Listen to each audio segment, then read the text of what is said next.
சரியான நேரத்தில் சரியான கதை. Live your present to the fullest அப்படிங்கிற விஷயத்த நான் ரொம்ப அழுத்தமாக மறுபடியும் எல்லாத்துக்கிட்டேயும் சொல்லிக்கிட்டே தான் இருப்பேன்.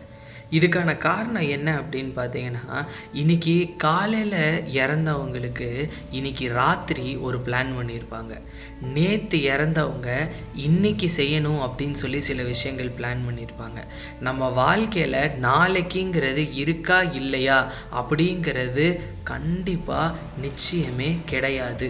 அதனால நாளைக்கு இல்லாத மாதிரி இன்றைக்கி வாழணும் அப்படிங்கிற மைண்ட் செட் நம்ம எல்லாத்துக்கும் கண்டிப்பாக இருக்கணும். என்னோடய ஃபேவரட் பேஸ்பால் பிளேயர் ஒன்று சொல்லுவார், நான் இன்றைக்கி கிரவுண்டுக்குள்ளே இறங்குறேன் அப்படின்னா நாளைக்கு என்னால் பேஸ்கெட் பால் தொடவே முடியாது அப்படிங்கிறத என் மனசில் வச்சுட்டு என் ஃபுல்லஸ்ட்டாக அன்றைக்கி நான் கொடுப்பேன். இன்றைக்கி என்னால் முடியல, நாளைக்கு பண்ணிடலாம், நாளைக்கு என்னால் முடியல, நாளைக்கு பண்ணிடலாம் அப்படிங்கிற பாயிண்ட் ஆஃப் வியூ இருந்துச்சு அப்படின்னா நம்மளால் நம்மளோட ஃபுல் பொட்டென்ஷியலை என்றைக்குமே டேப் பண்ண முடியாது. உங்கள் ஃபுல் பொட்டென்ஷியலை டேப் பண்ணுங்கள்.